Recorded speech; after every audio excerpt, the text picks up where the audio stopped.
তো অলংকার অলংকার মূলত হচ্ছে যে অলংকার কি সেটা তো আমি বললামই। তো এখন আমরা জানবো হচ্ছে অলংকারের প্রকারভেদ। এখন অলংকার প্রধানত হচ্ছে দুই প্রকার, একটি হচ্ছে শব্দালংকার আর একটি হচ্ছে অর্থালংকার। এই এতটুকুই কিন্তু অনেক বেশি গুরুত্বপূর্ণ, অলংকার কাকে বলে এবং হচ্ছে অলংকার কত প্রকার। ঠিক আছে, আমাদের পুরা এই অধ্যায়টাই কিন্তু হচ্ছে অলংকারের হচ্ছে শব্দ অলংকার এবং অর্থ অলংকার, শব্দ অলংকারের কাজ এবং অর্থ অলংকারের কাজ নিয়ে আমাদের এখানে দরকার আছে। শব্দ অলংকার কাকে বলতেছে, শব্দ অলংকার শ্রেণী বিভাগ এবং উদাহরণ, অর্থ অলংকার কাকে বলতেছে, অর্থ অলংকারের হচ্ছে শ্রেণী বিভাগ, উদাহরণ আর হচ্ছে বৈশিষ্ট্য। এই অধ্যায়ে এর বেশি আর পড়ার কোনো দরকার নাই। ঠিক আছে, এগুলো থেকেই প্রশ্ন আসবে। যেমন অলংকার, এই প্রশ্নটা তো অবশ্যই আসবে যে অলংকার কাকে বলে, অলংকার কত প্রকার এবং কি কি। অথবা হচ্ছে আরেকটা প্রশ্ন আসতে পারে যে অলংকার কত প্রকার, শব্দ অলংকার এবং অর্থ অলংকারের হচ্ছে বৈশিষ্ট্যগুলো নিম্নরূপ করো বা আলোচনা করো। ঠিক আছে, এরকম প্রশ্ন আসবে। তো আমরা যদি এটা হচ্ছে খুঁটিনাটি সবকিছু জানি, তো আমার মনে হয় এই টপিকটার ভিতরেই হচ্ছে আপনারা প্রশ্নগুলো পাবেন এবং উত্তরগুলো পাবেন। এর বাইরে আসলে পড়ার কোনো দরকার নাই। অন্যান্য টপিক গুলোর থেকে এটাই মূলত সহজ, কারণ এখানে পড়াটা গোছানো আছে এবং কই থেকে কি আসতেছে আপনারা এটা বুঝতে পারতেছেন। ঠিক আছে, তো এখানে আমরা পাচ্ছি যে অলংকার প্রধানত দুই প্রকার, একটি শব্দালংকার আর একটি হচ্ছে অর্থালংকার। ঠিক আছে, এখন শব্দালংকার হচ্ছে কাকে বলতেছে এবং শব্দালংকারের শ্রেণী বিভাগগুলো। ঠিক আছে, এখন শব্দালংকার হচ্ছে শব্দের ধ্বনিরূপকে আশ্রয় করে যে অলংকারের সৃষ্টি হয় তাকে বলে। হ্যাঁ আপু, হ্যাঁ বলে। হ্যাঁ, টক্সিকা পাসে।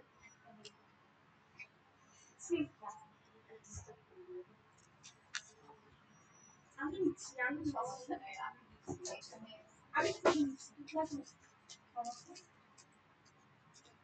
এত ব্যথা, হাতটা এত চাবাচ্ছে।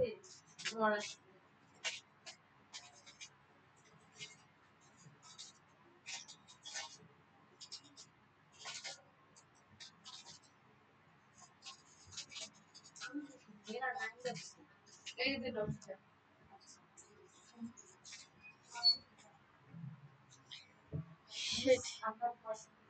আচ্ছা ঠিক আছে, আচ্ছা আচ্ছা। তো আমি দুঃখিত আসলে আন্তরিকভাবে, উম, একটু সমস্যা হচ্ছে। যাই হোক, কি আলোচনা করতেছিলাম যে উম, শব্দালংকার কাকে বলে, তাই না? তো শব্দালংকার হচ্ছে যে শব্দের ধ্বনিরূপকে আশ্রয় করে যে অলংকারের সৃষ্টি হয় তাকে বলা হয় শব্দালংকার। অর্থাৎ হচ্ছে শব্দকে ঘিরে এই অলংকারের সৃষ্টি। তাহলে আমরা বলতে পারতেছি যে শব্দকে ঘিরে যে অলংকারের সৃষ্টি হচ্ছে তাকেই মূলত হচ্ছে শব্দালংকার বলে। এবং শব্দালংকার হচ্ছে ধ্বনির আহ মানে ধ্বনির একটি রূপ বা পারিভাষিক যে ব্যাপারটা সেটা আমরা বলতে পারি যে শব্দালংকারের মধ্যে আছে। ঠিক আছে, তো এর মূল সৌন্দর্যটুকু ফুটে উঠে শব্দের ধ্বনি রূপে। ঠিক আছে, তো মনে রাখতে হবে শব্দালংকারের অলংকার নির্ভর করে শব্দের উপর। তাহলে শব্দালংকারের যে অলংকার গুলো আছে এগুলো নির্ভর করতেছে শব্দের উপর। শব্দালংকার মানে শব্দের যে অলংকার সেটি হচ্ছে শব্দালংকার। ঠিক আছে, এবং শব্দের মধ্যে হচ্ছে ধ্বনি আছে। এখন ধ্বনি হচ্ছে আমরা যেটা প্রকাশ করতেছি, আমাদের যে মনের ভাব কিংবা আমরা যে শব্দ ব্যবহার করে যেটা প্রকাশ করতেছি এটি মূলত হচ্ছে ধ্বনি। তো ওই শব্দের সাথে ধ্বনি হচ্ছে একই ব্যাপার, একটা সিমিলার সিমিলার ব্যাপার আমরা বলতে পারি। ঠিক আছে, তো এখানে বলা হয়েছে যে মূল সৌন্দর্যটুকু ফুটে উঠে শব্দের ধ্বনি রূপে। মনে রাখতে হবে শব্দালংকারের অলংকার নির্ভর করে শব্দের উপর, তাই ইচ্ছে মতো তাকে বদলে দেওয়া যায় না। এখন আমরা আমাদের মতো করে হচ্ছে শব্দকে তো আর বদলাইতে পারি না। শব্দের যে অলংকার সেটা শব্দের থেকে অলংকার আসতেছে এবং শব্দের উপরে নির্ভর করেই হচ্ছে অলংকারকে প্রয়োগ করা হচ্ছে। ঠিক আছে, তো আমরা চাইলেই তো আর সেটাকে বদলে দিতে পারি না আমাদের মতো করে, কারণ সেটার একটা নিয়ম আছে, নীতি আছে এবং হচ্ছে রুলস রেগুলেশন যেটা আর কি সেগুলোকে মেনটেন করে দেন শব্দের যে অলংকার সেটা প্রয়োগ করা হয়। ঠিক আছে, এখন হচ্ছে শব্দালংকারের শ্রেণী বিভাগ। তো শব্দালংকারের শ্রেণী বিভাগ হচ্ছে মূলত 5 প্রকার। 1 নম্বর হচ্ছে অনুপ্রাস, 2 নম্বর হচ্ছে শ্লেষ, 3 নম্বর যমক, 4 নম্বর বক্রোক্তি, 5 নম্বর হচ্ছে পুনরুপ পুনরুক্ত দা ভাস। এত পরিমাণে কঠিন, এটা উচ্চারণ করতেই সমস্যা হয়, তবে 2-3 বার উচ্চারণ করলে এটা ইজি হয়ে যাবে। ঠিক আছে, তো এরপর আমরা পাবো হচ্ছে এগুলোর বিশ্লেষণ এবং অনুপ্রাস কাকে বলতেছে, অনুপ্রাস কত প্রকার হয় এবং অনুপ্রাসের যে উদাহরণ, এই উদাহরণগুলো দেওয়া আছে। ঠিক আছে, তো আমরা এখান থেকে যদি আরেকটু ওভারঅল করি তাহলে আমরা প্রথমে পাচ্ছি যে অলংকার কাকে বলে। ঠিক আছে, তো অলংকার মূলত হচ্ছে যা দ্বারা ভূষিত করা হয় তাই অলংকার। ঠিক আছে, এটা আমি জাস্ট সহজ ভাবে বলতেছি। এরপর অলংকার আমরা পাচ্ছি দুই প্রকার, একটি হচ্ছে শব্দালংকার আর একটি হচ্ছে অর্থালংকার। ঠিক আছে, এখন শব্দালংকার কি? শব্দালংকার মূলত হচ্ছে শব্দের যে অলংকার তাকেই আমরা বলতে পারি শব্দালংকার, এবং এর মূল সৌন্দর্য এবং ভাব ফুটে উঠে শব্দের ধ্বনি রূপে। ঠিক আছে, আর এটি মূলত হচ্ছে আহ শব্দালংকার মূলত হচ্ছে অলংকার নির্ভর করে শব্দের উপর, তাই ইচ্ছে মতো তাকে বদলে দেওয়া যায় না। এরপর হচ্ছে শব্দালংকারের শ্রেণী বিভাগ। আমরা কয় প্রকার পাচ্ছি শব্দালংকারকে? 5 প্রকারে পাচ্ছি।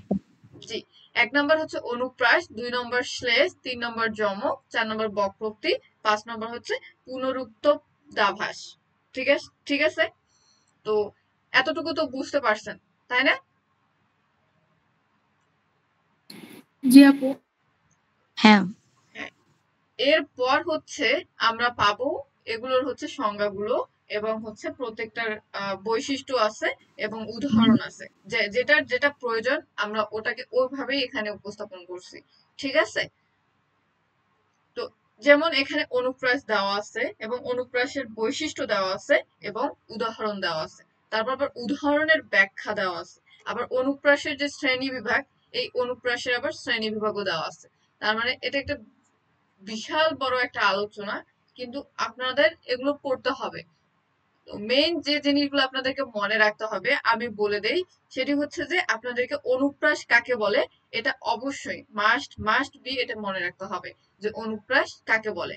ঠিক আছে, অনুপ্রাসের যে বৈশিষ্ট্যগুলো, এই বৈশিষ্ট্যগুলো অত বেশি গুরুত্বপূর্ণ না, কিন্তু অবশ্যই পড়া দরকার এবং যাতে পরীক্ষায় আসলে আপনারা লিখতে পারেন।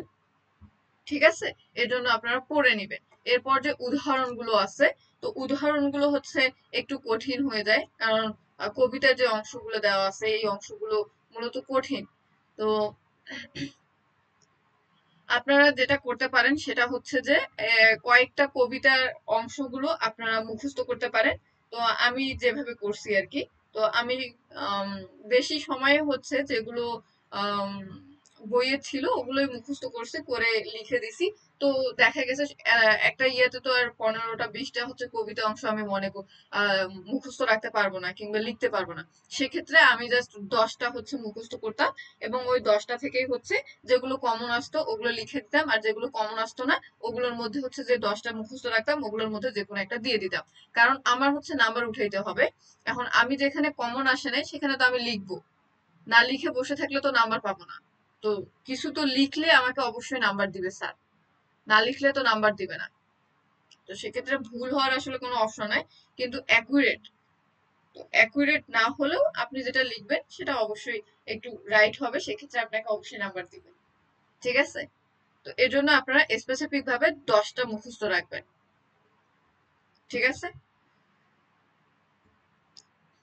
তো এখানে আমি বলবো যে অনুপ্রাস আসলে কাকে বলে। অনুপ্রাস মূলত হচ্ছে যে অনু শব্দের অর্থ পরে, আমরা যেটা গত ক্লাসে পড়ছিলাম যে অনু শব্দের অর্থ পরে বা পশ্চাৎ, তো এখানেও তাই বলা হয়েছে যে অর্থ পরে বা পিছনে, আর প্রাস শব্দের অর্থ বিন্যাস, প্রয়োগ বা নিক্ষেপ।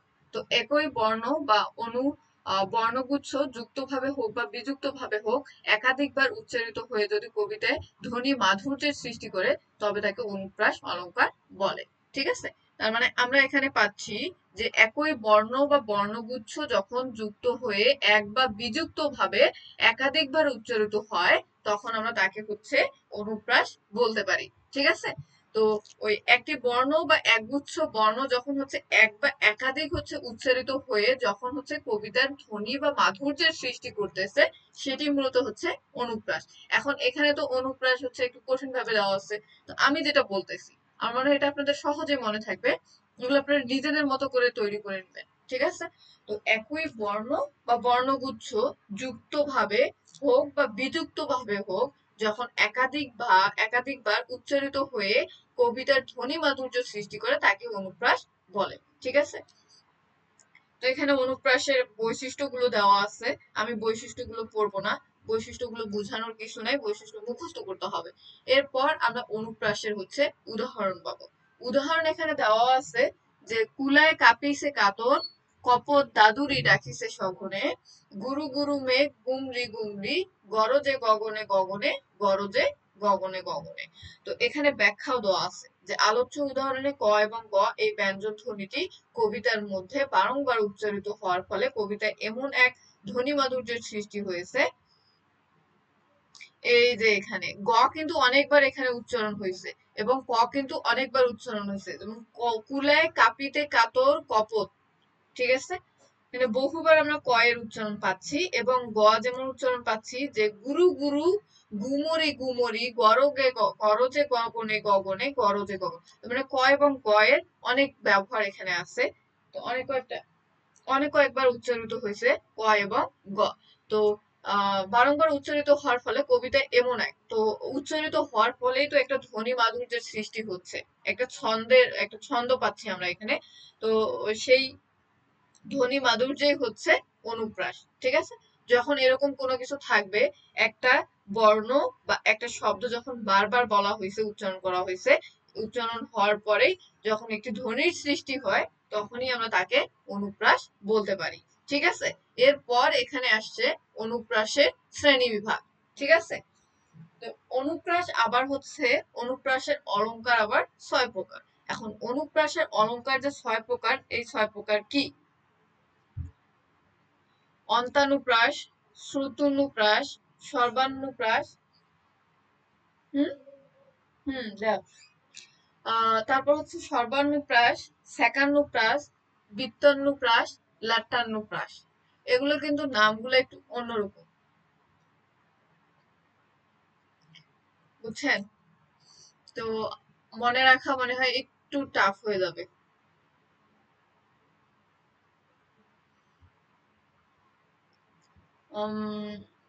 এখানে আমি প্রশ্ন দেখি আসলে আমাদের কি কি গুরুত্বপূর্ণ দরকার, ও যেটা পড়া দরকার সেটাই পড়ি, কিন্তু এগুলো আসলে আপনাদের জ্ঞান অর্জনের জন্য অবশ্যই দরকার। কি প্রশ্ন আসছে, এটা কি রূপতত্ত্বের সাজেশন? ঠিক আছে কি, আম, অলংকার কাকে বলে, উদাহরণ সহ শব্দালঙ্কার অর্থালঙ্কারের বৈশিষ্ট্য। এরপর কি আছে, কবি প্রবন্ধ, নাটক কাকে বলে, অলংকার মধ্যে কাব্যের দেহ। অলংকার নিয়ে তো এখানে বেশি প্রশ্নই নাই। তো এই 6-7টার ভিতরে মোটামুটি কি 4টে মতো পড়বে নাকি? 3-4টে? আপনার কথা বুঝিনি আসলে, কি বলতেছেন একটু ক্লিয়ার করুন। এই যে 100% দিয়ে আছে না 7টার মতো সম্ভবত, জি জি জি। এই 7টার ভিতরে কি 3-4টে মিনিমাম থাকবে না তাই বলেন? না, আমাদের যে এখানে 6-7টা প্রশ্ন 100% করা আছে, এই 6-7টা প্রশ্ন থেকে আপনারা দেখা যাবে যে হুবহু আপনারা 6-7টা প্রশ্ন কমন পাইছেন, আবার হুবহু 5টাও কমন পাইছেন, আবার 3টাও পাইছেন। ঠিক আছে, এগুলো আমাদের প্রেডিকশন। এখন প্রেডিকশন প্রশ্নগুলো আপনারা হুবহু 7টাও কমন পাবেন, 5টাও কমন পাবেন, কিন্তু আমি বলতে পারি যে আপনারা যেখানে 7টা দেওয়া আছে সেখানে আপনারা 5টা, সর্বোচ্চ 5টা পাবেন, আর যেখানে 5টা দেওয়া আছে সেখানে তো অবশ্যই 4টা কমন পাবেন, 4টা। ঠিক আছে, তো এখানে দেখা তাহলে যাচ্ছে সমস্যা নেই। এখানে আর বাকি যেগুলো দেওয়া আছে, তো সেগুলো তো ওগুলো থেকেও আসবে প্রশ্ন, সমস্যা নাই। তো বাকিগুলো 100% বাদ দিয়ে বাকি যেগুলো আছে এগুলো কিন্তু যে একেবারেই আসবে না ব্যাপারটা কিন্তু এরকম না। 100% যেরকম গুরুত্বপূর্ণ, এটা কিন্তু 99% আপনাদেরকে ধরে নিতে হবে। ঠিক আছে, এটা কমন সেন্স দিয়ে ধরে নিবেন যে আসলে একটা 100% তার মানে আরেকটা থাকবে 99%। তো আপু আমাদের 11টা পড়ে, হ্যাঁ 11টা পড়ে যদি 7টা পাওয়ার থেকে আপনার ওই 8টা পড়ে 5টা পাওয়া অনেক ভালো, লেখা জি, যাবে আর কি মোটামুটি। আমাদের সাজেশনটা আসলে আমাদের সাজেশনের বাইরে থেকে আপনাদের যে 80 মার্কের প্রশ্ন আসবে, এই 80 মার্কের প্রশ্ন আমাদের পুরো সাজেশন থেকে আসবে, সাজেশনের বাইরে থেকে আর আসবে না। এটা আসলে আমাদের অভিজ্ঞতা বলে এবং আমাদের বিশ্লেষণ বলে। ঠিক আছে, এরপরেও যদি মিস হতে পারে তাহলে এর জন্য তো আমি আপনাদেরকে বিস্তারিত পড়াচ্ছি। ঠিক আছে? আপু আরেকটা বিষয় বলি, ওই যে পার্থক্য যেগুলো আছে, ওই যে মাত্রাবৃত্ত বা অক্ষরবৃত্ত আর কি এরকম টাইপের, তো ওইগুলো গ নম্বরে কি ছক আকারে লেখা লাগবে? ওইটা আহ কিভাবে লিখলে সুবিধা হবে? খাতায় তো আর ধরবে না ওইভাবে। বুঝি নাই। মানে ওই যে পার্থক্য আপনার ওই যে হ্যাঁ, পার্থক্য মাত্রাবৃত্ত, পার্থক্য ছন্দ জি বা জি অক্ষরবৃত্ত, জি পার্থক্য। হ্যাঁ এই ও পার্থক্য এখানে যদি গ হ্যাঁ নম্বরে আসে তো হুম। এটা কিভাবে লিখতে হবে? না, ছক আকারে আপনার লিখতে হবে পার্থক্য না যদি কিভাবে? গ নম্বরে আসে তাহলে পার্থক্য আপনাকে প্যারা প্যারা করে লিখতে হবে। গয়ে আসলে প্যারা করে লিখতে হবে। আপনি তো ইয়ে করে লিখতে পারবেন না, খাতার মধ্যে তো ওই শখ হবে না। দুইটা শখ একসাথে করতে পারবেন? আমার মনে হয় না হবে। সেক্ষেত্রে তো হচ্ছে না, আপনি ওটাকে বড় করতে তাই পারতেছেন না। এই আপু মনে করেন যে বাম হাত আর ডান হাত যে পেজ, ওই মানে পুরো পেজে পার্থক্য লিখলে হবে না তা কেটে? না না না না, ওটা তো ফর্মাল হচ্ছে না। আপনাকে প্যারা করে লিখতে হবে, আর যখন আপনি 4 নাম্বারের জন্য লিখবেন, পার্থক্য 4 নাম্বারে আসবে, তখন আপনি এটা ছক করে দিলেন, 4টা করে পার্থক্য দিলেন এনাফ। তো গয়ে তো পার্থক্য ছক করে দেওয়া দিতে পারেন, কিন্তু নাম্বার পাবেন না, খুব বেশি কম নাম্বার পাবেন। তো এখানে হচ্ছে আমি প্রশ্ন দেখতে পাচ্ছি, 3টা প্রশ্ন আসছে যে অলংকার কাকে বলে, উদাহরণ সহ শব্দালঙ্কার ও অর্থালঙ্কারের বৈশিষ্ট্য লিখো এবং বিভিন্ন প্রকার অর্থালঙ্কারের পরিচয় দাও। ঠিক আছে? তো এখানে আসলে শব্দালঙ্কারের বিভিন্ন প্রকার পরিচয় দাও এটা কিন্তু বলে নাই। তো এই প্রশ্নটা আসলে আসার সম্ভাবনা নাই, এজন্য আমি সেখানে দেই নাই। তো আপনারা হচ্ছে এখানে যেহেতু হচ্ছে আমি শব্দালঙ্কার নিয়ে বিস্তারিত পড়াচ্ছিলাম, তো এটা তো বিস্তারিত জানার দরকার নাই, গুরুত্বপূর্ণ আসলে না, কিন্তু আপনাদেরকে জানতে হবে। রিস্ক নেওয়ার আসলে কোনো প্রয়োজন হয় না, আমার যেটা মনে হয়। তো একটু তো কষ্ট করতেই হবে। ঠিক আছে? তো এখানে হচ্ছে অনুপ্রাস যেগুলো আছে আপনারা পড়েন। তো অনুপ্রাসের হচ্ছে শ্রেণী বিভাগ এখানে দেওয়া আছে, অনুপ্রাস 6 প্রকার। এই 6 প্রকার আপনাকে মুখস্থ করতে হবে। এন্ড দেন আপনার এখানে হচ্ছে অনুপ্রাসের যে সংজ্ঞা, এই সংজ্ঞাগুলো আছে, এই সংজ্ঞাগুলো হচ্ছে আপনার আপনার মতো করে একটু যদি মনে করতে পারেন তাহলে হচ্ছে ভালো ব্যাপার। আর যদি একেবারে মুখস্থ করতে হয় তাহলে একটু সহজ করে মুখস্থ করবেন। ঠিক আছে? যাতে লিখতে পারেন, পরীক্ষায় আসলে যাতে লিখতে পারেন। এখানে বেশ কয়েকটা করে ইয়ে দেওয়া আছে, উদাহরণ দেওয়া আছে কবিতা। তো আপনারা যে কোনো একটা সহজ করে নিবেন। আমি তো বললামই সহজ, আপনাদেরকে একটা আম, বুদ্ধি দিলাম যে আপনারা 10টা করবেন, ওই 10টা বা 15টা মুখস্থ করবেন। ওগুলো হচ্ছে প্রথম দিকে অ্যাকুরেট গুলো দিবেন, মাঝে মধ্যে ভিতরে একটু না পারলে যেটা আপনার জানা আছে ওগুলোর মধ্যে থেকে একটা দিয়ে দিবেন। ঠিক আছে? তো আমরা এখানে হচ্ছে এই যে অলংকার যে 6 প্রকার, সেই 6 প্রকার এখানে দেওয়া আছে, এই যে অত্যানুপ্রাস দেওয়া আছে এবং উদাহরণ দেওয়া আছে। আমি এগুলোর বিশ্লেষণে যাচ্ছি না, কারণ এগুলোর বিশ্লেষণে গেলে, ব্যাখ্যায় গেলে, ব্যাখ্যাও দেওয়া আছে, আপনারা সুন্দর করে পড়ে নিতে পারবেন। ঠিক আছে? এগুলোতে গেলে লেকচার অনেক দীর্ঘ হয়ে যাবে, কারণ আপনাদের ধৈর্য থাকবে না, পড়াশোনার তখন আর ইয়ে থাকবে না। ঠিক আছে? তো এখানে হচ্ছে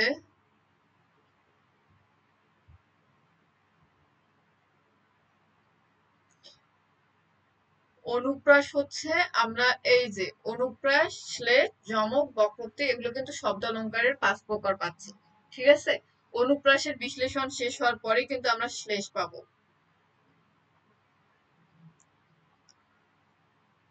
এই যে এখানে বৃত্তানুপ্রাস, লাট্যানুপ্রাস, কতগুলো বিস্তারিত দেওয়া আছে। এরপর হচ্ছে এই যে শ্লেষ।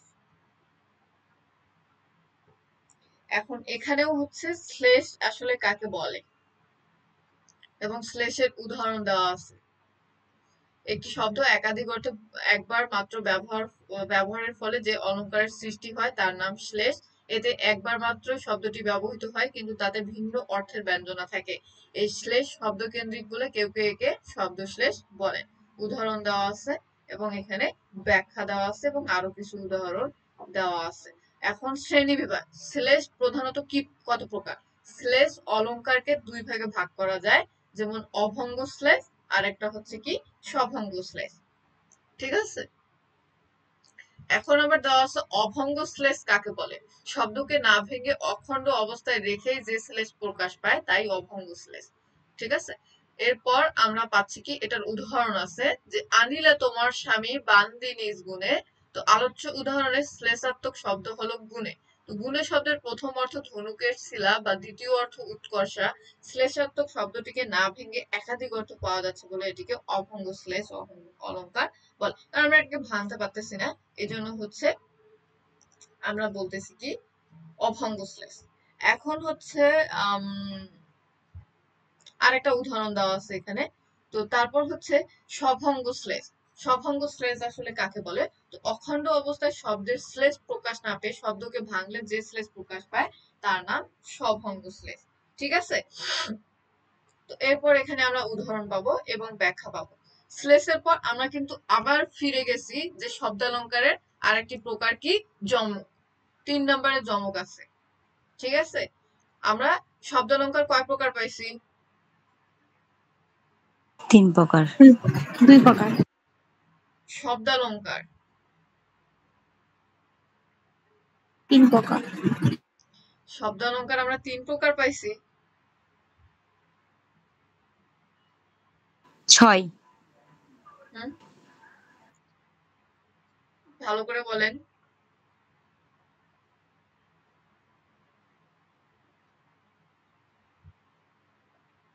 শব্দালঙ্কার আমরা কয় প্রকার পাইছি? 5 প্রকার। 5 প্রকার। হ্যাঁ, আমরা শব্দালঙ্কার পাইছি 5 প্রকার। ঠিক আছে? এই 5 প্রকার কি কি? অনুপ্রাস, যমক, শ্লেষ, বক্রোক্তি, পুনরুক্ত পদার্থ। সিরিয়াল মেইনটেইন করেন, হ্যাঁ? অনুপ্রাস, শ্লেষ, যমক, শ্লেষ, বক্রোক্তি, যমক, পুনরুক্ত বক্রোক্তি, পুনরুক্ত পদাভাস। পুনরুক্ত বদাভাস। ঠিক আছে? তাহলে আমরা শব্দালঙ্কার কয় প্রকার পাইলাম? 5 প্রকার। জি, আমরা শব্দালঙ্কার পাইছি 5 প্রকার। এই আমাদের সাথে বাকি যারা আছেন আপনারা মুখস্থ করে নেন যে শব্দালঙ্কার আমরা কয় প্রকার পাইলাম।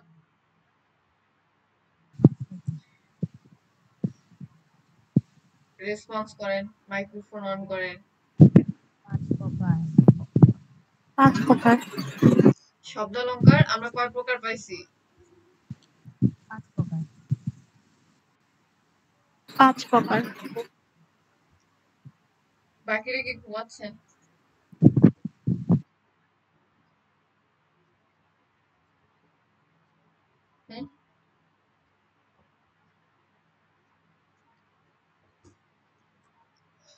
বাকিদের কি অবস্থা? আপনারা কি ঘুমাচ্ছেন? রেসপন্স করেন না কেন? না আপু, শুনতেছি তো।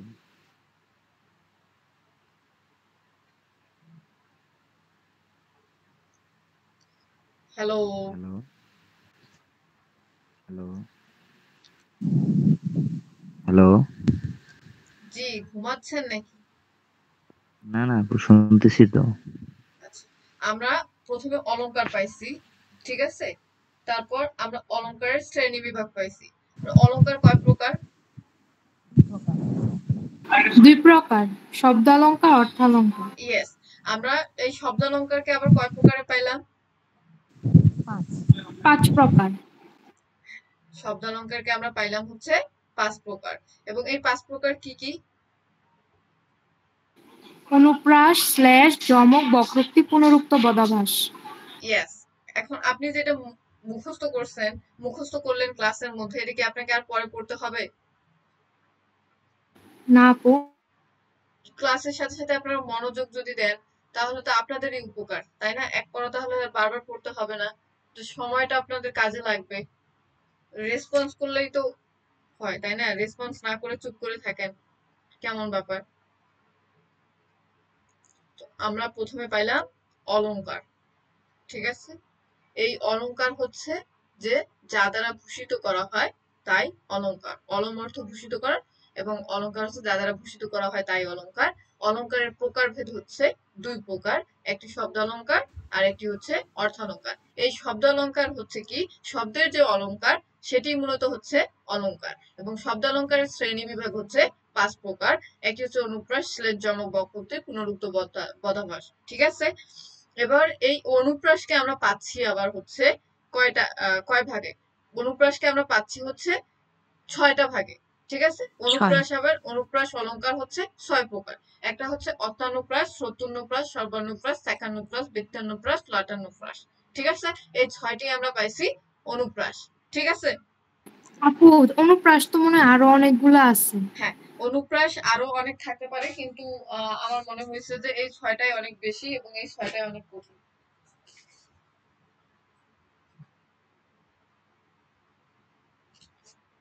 ঠিক আছে, তো এই 6টাই আপনারা পড়েন, এর বেশি তো পড়ার দরকার নেই।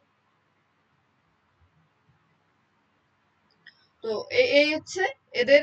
এরপর আমরা পাচ্ছি যে অত্যানুপ্রাস হচ্ছে কাকে বলে এবং অত্যানুপ্রাসের উদাহরণ এবং হচ্ছে বৈশিষ্ট্য পাচ্ছি।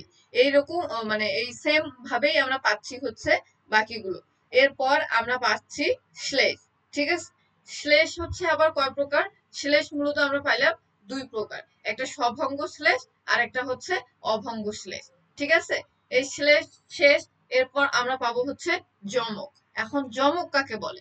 যে একই শব্দ, একই স্বর ধ্বনি সমেত একই ক্রমে ভিন্ন ভিন্ন অর্থে একাধিকবার ব্যবহারের ফলে যে অলংকারের সৃষ্টি হয় তার নাম হচ্ছে যমক। যমক শব্দের অর্থ হলো যুগ্ম বা 2। তো লক্ষণে একই শব্দ 2 বা ততোধিকবার ব্যবহৃত হওয়া বা ভিন্ন অর্থ প্রকাশ করাকে বলে যমক। ঠিক আছে, একই শব্দ 2 বা ততোধিকবার ব্যবহৃত হওয়া বা ভিন্ন অর্থ প্রকাশ করাকে আমরা কি বলি? যমক বলতে পারি। ঠিক আছে, তো এই যমকের উদাহরণ এখানে দেওয়া আছে, তো উদাহরণের সাথে ব্যাখ্যা দেওয়া আছে। এরপর আমরা যমকের শ্রেণী বিভাগ পাচ্ছি। যমক সাধারণত হচ্ছে 4 প্রকার। একটা হচ্ছে আদ্য যমক, মধ্য যমক, অন্ত যমক, সবর যমক। ঠিক আছে, তো এগুলোর আবার হচ্ছে সংজ্ঞা দেওয়া আছে, উদাহরণ দেওয়া আছে, বৈশিষ্ট্য যদি লাগে বৈশিষ্ট্য দেওয়া আছে, ব্যাখ্যা দেওয়া আছে। যমকের আবার প্রধান শ্রেণী বিভাগ হচ্ছে সার্থক যমক, নিরর্থক যমক, অলংকার। সার্থক যমক আবার হচ্ছে এই যে এখানে সার্থক যমক কাকে বলে এবং উদাহরণ দেওয়া আছে এবং ব্যাখ্যা দেওয়া আছে। ঠিক আছে, তো এরপর আমরা পাবো হচ্ছে শব্দালঙ্কারের আরেকটি হচ্ছে বক্রোক্তি। বক্রোক্তির অর্থ হচ্ছে মানে বক্রোক্তি মানে হচ্ছে বাঁকা। ঠিক আছে, বা বাঁকা কথা। তো এখন সোজাসুজি কোনো কথা না বলে বা প্রশ্ন বা স্বরবৃত্তকৃতি দ্বারা বাঁকাভাবে বলায় যে অলংকারের সৃষ্টি হয় তার নাম বক্রোক্তি। বুঝতে পারছেন? কেউ যখন আমাদেরকে সোজাভাবে কথা না বলে বাঁকাভাবে কথা বলে।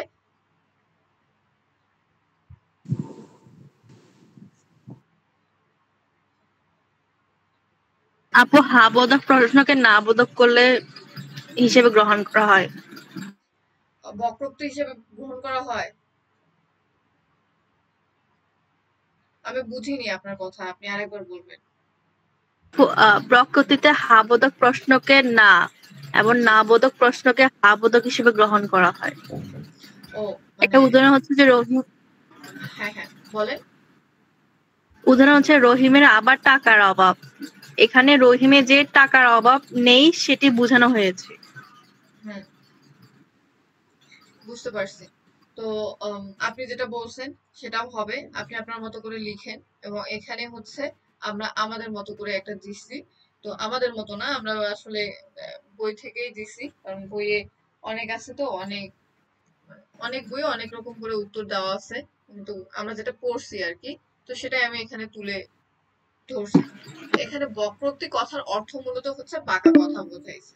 ঠিক আছে, তো সোজাসুজি কোনো কথা না বলে যখন প্রশ্ন বা স্বর বিকৃতির দ্বারা বাঁকা ভাবে বলায় যে অলংকারের সৃষ্টি হয় তার নাম বক্রোক্তি। তো এখানে আমরা সহজভাবে বলতে পারি, বক্তা যখন হচ্ছে কোনো কথা সোজাভাবে না বলে কিন্তু সঠিকভাবে, সঠিকটাও সে না বলে কি করতে, সঠিকই বলতেছে কিন্তু সেটাকে একটু বাঁকা ঘোরায় পেঁচায় বলতেছে। ঠিক আছে, তো অনেক সময় দেখা যায় না যে আমরা সহজভাবে কোনো কথা বলি না, তো বাঁকা ভাবে বলি, তো বাঁকা ভাবে মানুষকে কথা শোনাই। ঠিক আছে, তো এরকমই বিষয়টা। তো এখানে উদাহরণ দেওয়া হয়েছে, আপনার কি প্যানাভাস আছে? আজ্ঞে না, পকেটের পজিশন খারাপ কিনা তাই এখনো রপ্ত করে উঠতে পারি নাই। তো এখানে লক্ষ্য করলে দেখা যায় বক্তার জিজ্ঞাসার জবাবে শ্রোতা একটু ঘুরিয়ে বাঁকাভাবে তার উত্তর দিয়েছেন, যে তাই অলংকার এখানে বক্রোক্তি। ঠিক আছে, তোরা দক্ষিণের লোক উত্তরের কি জিনিস জানিস? বক্তব্য প্রশ্ন আর শ্রোতাগুলোর উত্তরের দিকের কথা। এই যেমন এখানে একটা সহজ ইয়ে দেওয়া আছে যে হচ্ছে আমাদের এখানে বেশ কিছু উদাহরণ দেওয়া আছে। যেমন এখানে বলছে যে দেখি দে তো এই কথাটার উত্তর দে দেখি তোরা দক্ষিণের লোক উত্তরের কি জানিস। আমার এখানে বক্তা বুঝিয়েছেন যে উত্তরের প্রশ্নের উত্তর আর শ্রোতা বুঝেছে উত্তরের দিকের কথা। ঠিক আছে? এখানে বলছে যে তোরা দক্ষিণের লোক উত্তরের কি জানিস। তো এখানে বক্তা বুঝাইছে যে আসলে এখানে উত্তর বুঝাইছেন। ঠিক আছে? প্রশ্নের উত্তর তাকে দিতে বলছে কিন্তু সে বুঝেছে যে উত্তরের দিকের কথা মানে উত্তরের দিকের মানুষ কিরকম হবে, উত্তরের দিকের পরিবেশ কিরকম হবে, এই বিষয়গুলো আর কি বলা হয়েছে। ঠিক আছে? তো আমি এখানে আর বেশি কথা বলবো না। এরপর এখানে বলছে বক্রোক্তির শ্রেণী বিভাগ। তো বক্রোক্তি মূলত হচ্ছে দুই প্রকার, একটি হচ্ছে শ্লেষ বক্রোক্তি আর একটি হচ্ছে কি কাকু বক্রোক্তি। আমরা এখানে বক্রোক্তি দুই প্রকার পাচ্ছি, শ্লেষ বক্রোক্তি ও কাকু বক্রোক্তি। সেগুলোর আবার উদাহরণ দেওয়া আছে, যে কাকু বক্রোক্তি, শ্লেষ বক্রোক্তি। তো এখানে হচ্ছে পুনরুক্তবাদ আছে, পুনরুক্ত বদাভাস।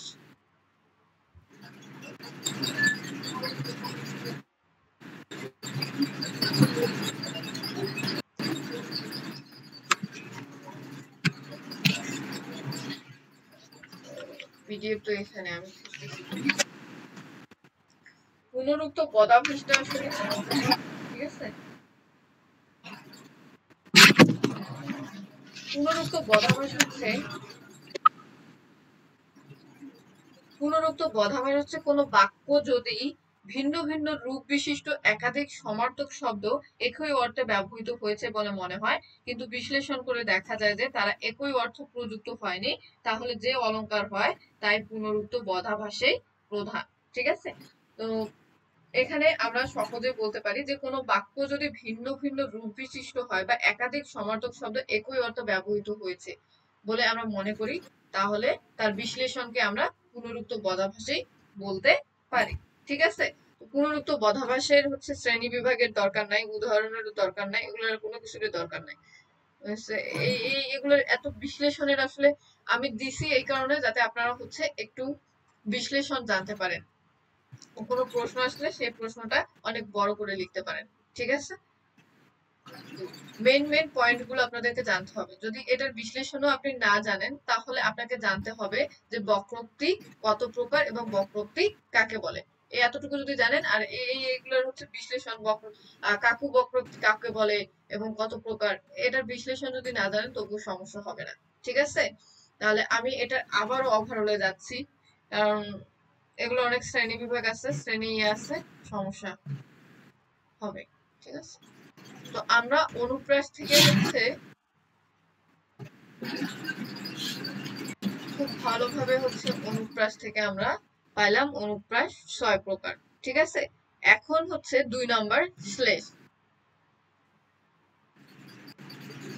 শ্লেষ হচ্ছে কত প্রকার একটু বলতে পারবেন? এই যে শ্লেষ, এবং এই শ্লেষটা কাকে বলে?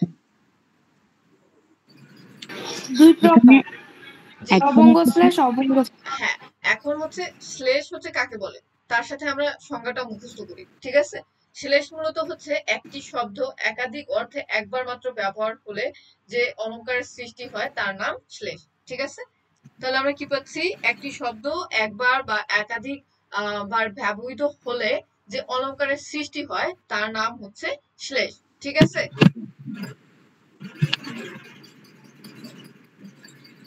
তো শ্লেষ কাকে বলে? একটি শব্দ একাধিক অর্থে একবার মাত্র ব্যবহারের ফলে যে অলংকারের সৃষ্টি হয়। ইয়েস, একেই শ্লেষ বলে। এখানে হ্যাঁ উদাহরণ দেওয়া আছে যে আসিলাম একাকিনী বসিয়া কাননে, আনিলে তোমার স্বামী বান্দি নিজ গুণে। তো এই যে এখানে গুণের শব্দে শ্লেষ অলংকার ব্যবহৃত হয়েছে, মানে এখানে যে নিজ গুণেটা আছে, গুণটাই হচ্ছে কি শ্লেষ অলংকার।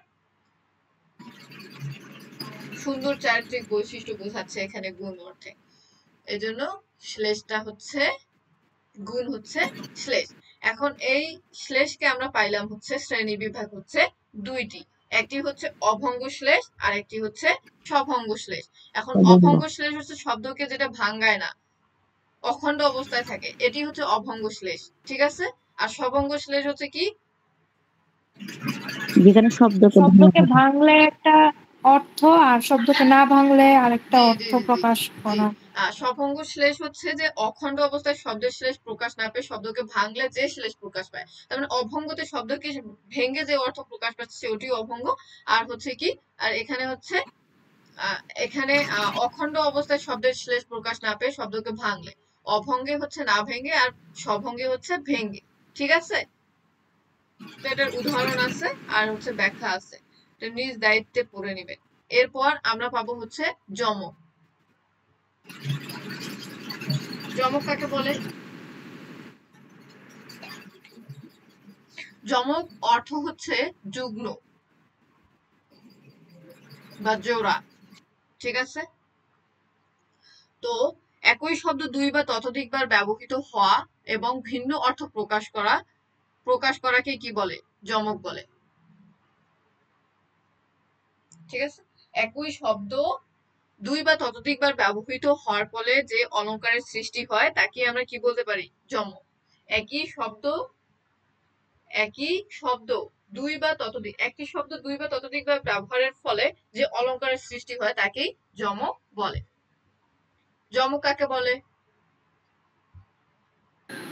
একই শব্দ দুই বা ততোধিক ব্যবহারের ফলে যে অলংকারের সৃষ্টি হয় তাকে তাকে যমক বলে। যমক বলে। হ্যাঁ, এই যমক আবার কয় প্রকার?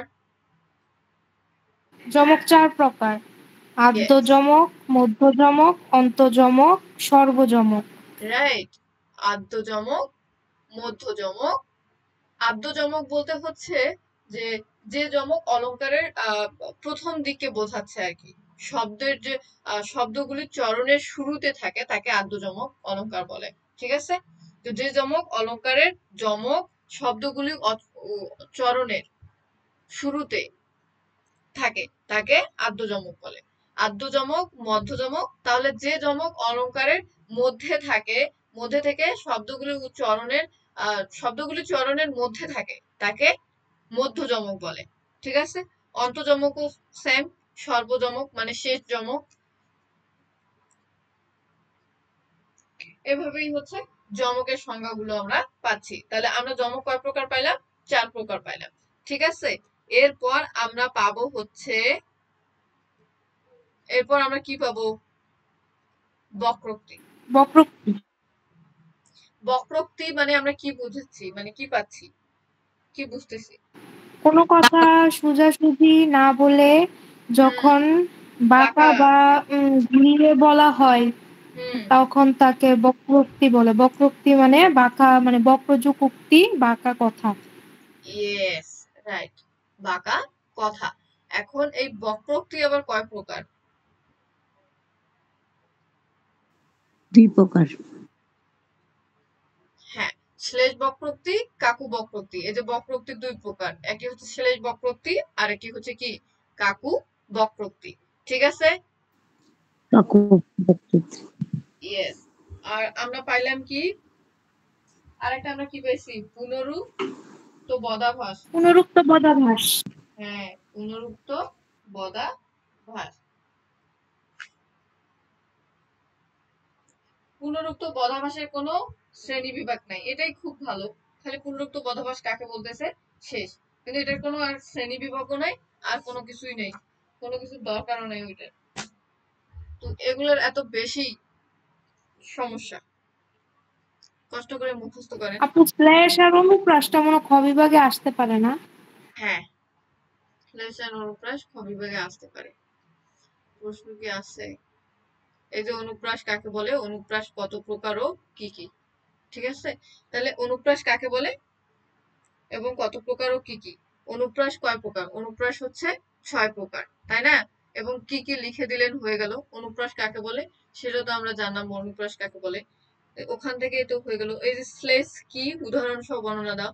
তো আপনারা এরকম একটু টেকনিক্যালি পড়বেন যে কোনগুলো প্রশ্ন আসছে, কোনগুলো আসতে পারে, যেগুলো আসবে ওগুলো একটু বেশি বেশি পড়বেন আর যেগুলো আসবে না ওগুলো অল্প পড়বেন, ঠিক আছে? তাহলে কেউ একজন কি আমাকে বলতে পারবেন যে অলংকার থেকে আমরা যে পুনরুক্ত বদাভাস পর্যন্ত পড়লাম, কি কি পড়লাম, শুধু মেন বিষয়গুলো, যে অলংকার কত প্রকার এবং অলংকার প্রকারভেদগুলো কি কি, তারপর অনুপ্রাস কত প্রকার, অনুপ্রাসগুলো কি কি, ঠিক আছে? আমি হেল্প করব, সমস্যা নেই, শুধু একজন আমাকে বলবেন এই অলংকার শুরু থেকে পুনরুক্ত বদাভাস পর্যন্ত। অলংকার হচ্ছে মানে ভূষিত করা।